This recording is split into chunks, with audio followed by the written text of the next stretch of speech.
তিনটা দেশ বা মহাদেশ আল্লাহর তিনটা অর্ডারে মাটির নিচে চলে যাবে, সাগর হয়ে যাবে। কিয়ামতের 10 আলামতের তিনটা বড় আলামত। খাসফুন বিল মাশরিক, পৃথিবীর পূর্বার্ধে একটা দেশ মহাদেশ তলিয়ে যাবে। খাসফুন বিল মাগরিব, পশ্চিম গোলার্ধে ইউরোপ আমেরিকা মহাদেশের দিকে আরেকটা মহাদেশ মাটির নিচে চলে যাবে। খাসফুন বিজাজিরাতিল আরব, আরব দ্বীপেও যেখানে ওই অপরাধ পাওয়া যাবে ওখানেও একটা বিশাল অঞ্চল মাটির নিচে চলে যাবে। ফায়সালা করা, ফায়সালা করা, এগুলো আল্লাহর অর্ডারে করে। তার অর্ডারের ক্ষমতা এত বড়, সাগরকে চক্রের পলকে শুকিয়ে দেন, শুকনো মরুভূমিকে চক্রের পলকে সাগর বানিয়ে দেন। এটা হলো তার অর্ডারের কীর্তি। আল্লাহর সৃষ্টির ক্ষমতা আমরা আপনারা জানি, অর্ডারের ক্ষমতা সম্ভবত এখনো জানা হয়নি। একটা অর্ডার যে কি করতে পারে।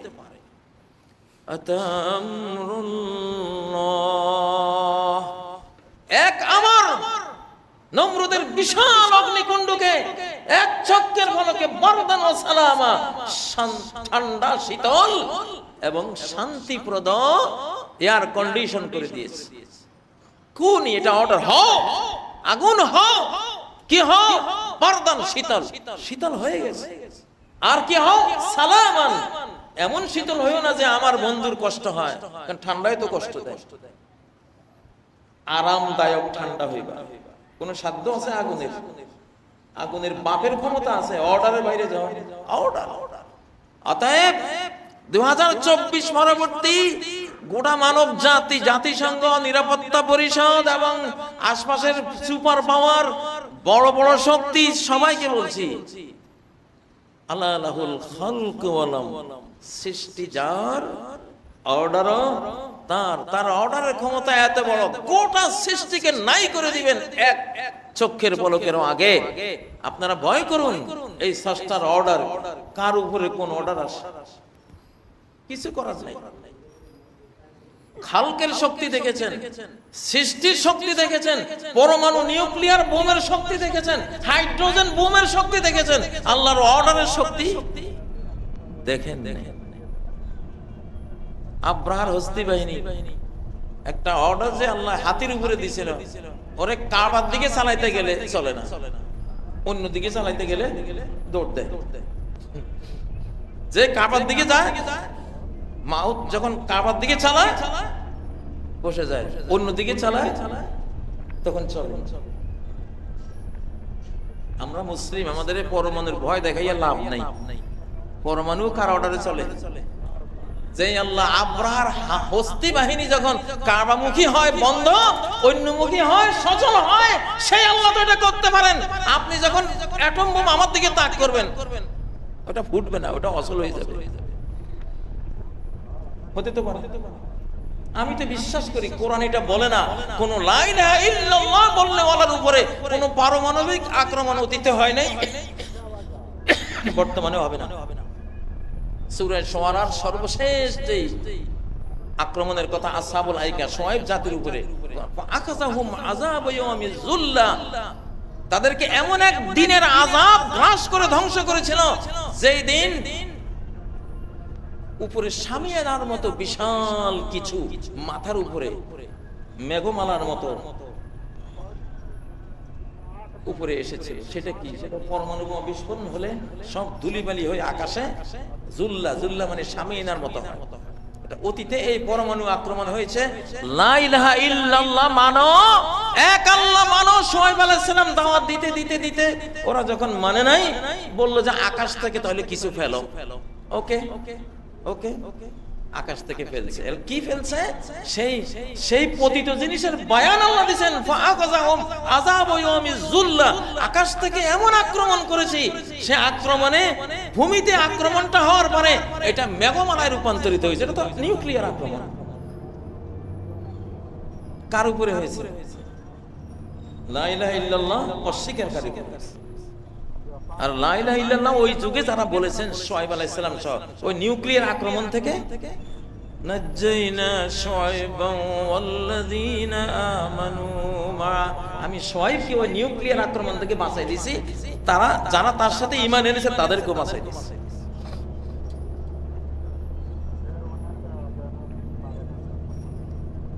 আল্লাহ তাআলা আমাদেরকে ক্ষমা করেন। আমরা এই যুগে মানব জাতি, মুসলিম ধর্ম, হিন্দু ধর্ম, খ্রিস্টান, ইহুদি ধর্ম, যত ধর্মের মানুষ আছে, আল্লাহ সবাইকে সঠিক পথে আপনি পরিচালিত করেন। আল্লাহ সিরাতে মুস্তাকিম দান করেন। আল্লাহ অতীতের কোন জাতির মতো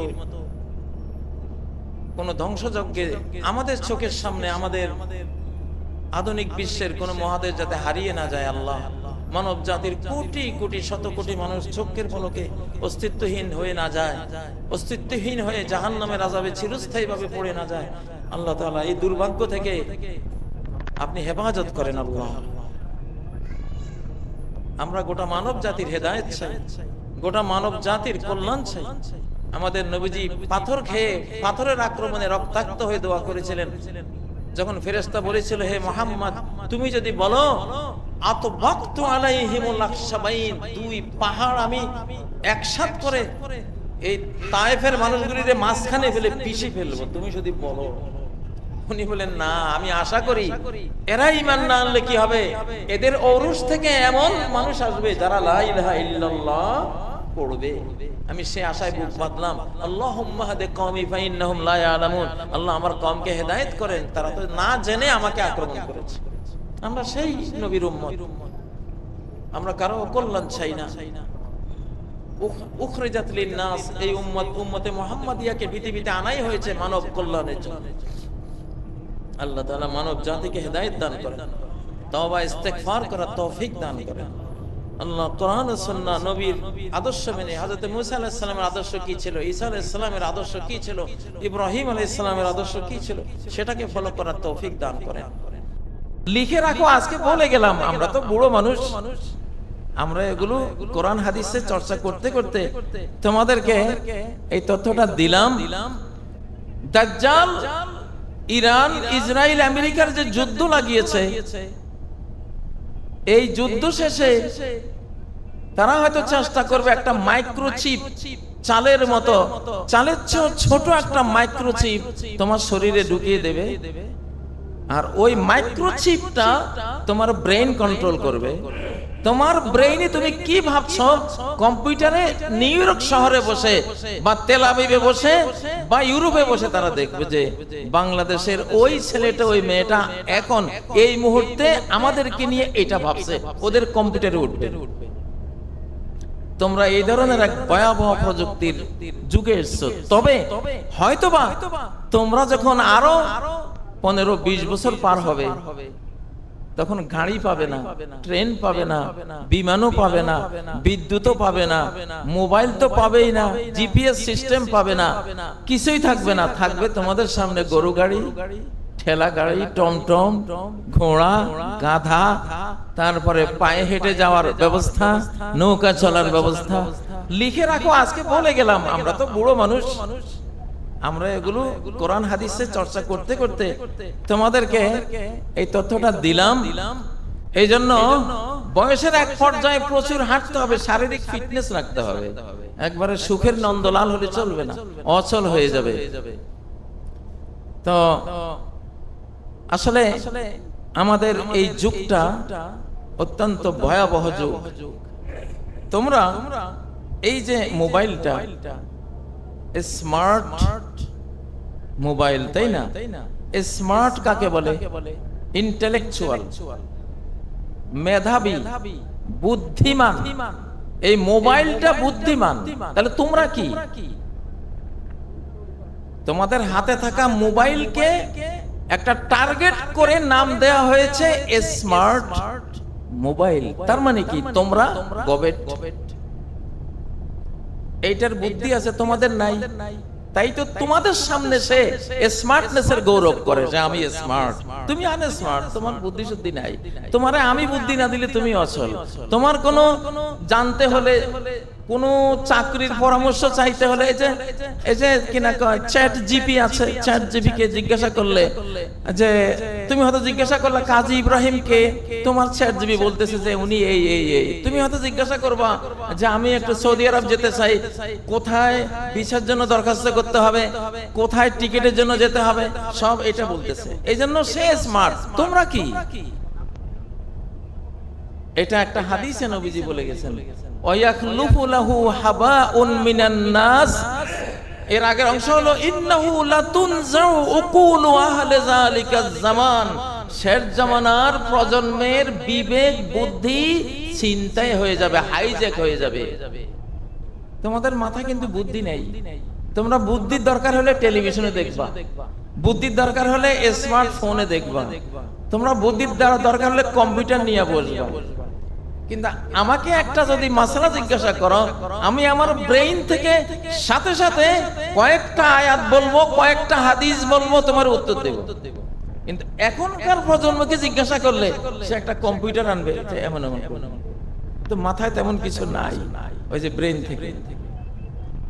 এখন যিনি শিক্ষিত, তার শিক্ষা, তার বিদ্যা যদি যন্ত্রের ভিতরে থাকে, তাহলে কি এটা বিদ্যা? বা তাকে কি বিদ্যুৎসাহী বলা যায়, শিক্ষিত বলা যায়?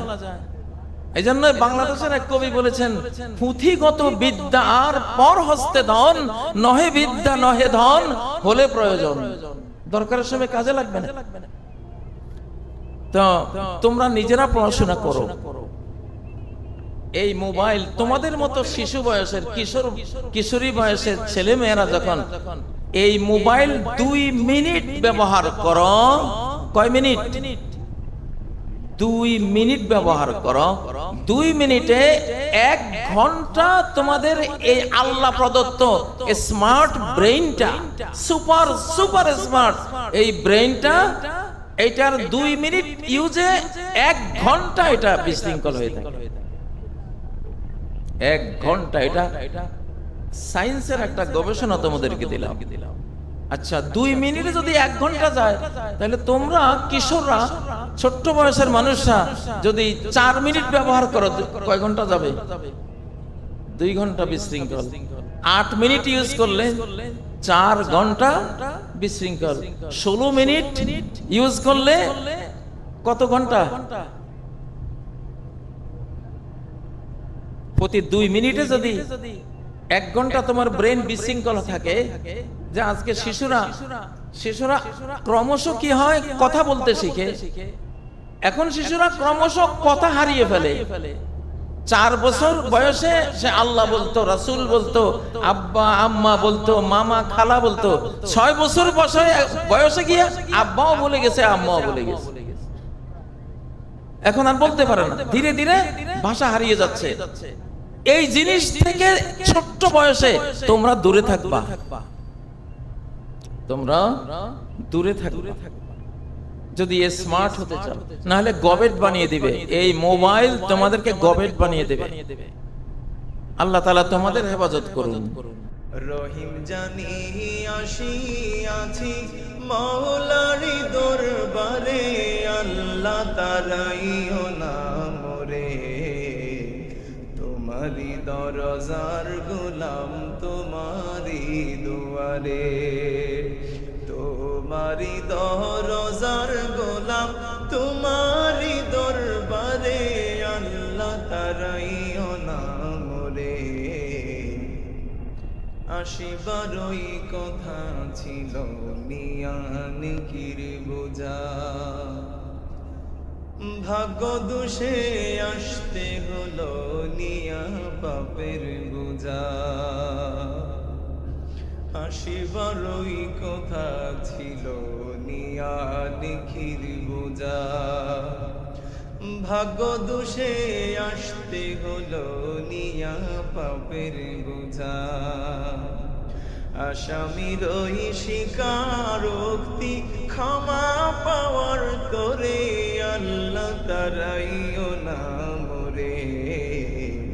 তোমারি দরজার গোলাম তোমারি দুয়ারে, তোমারি দরজার গোলাম তোমারি দরবারে, আল্লাহ তারাইও না মোরে।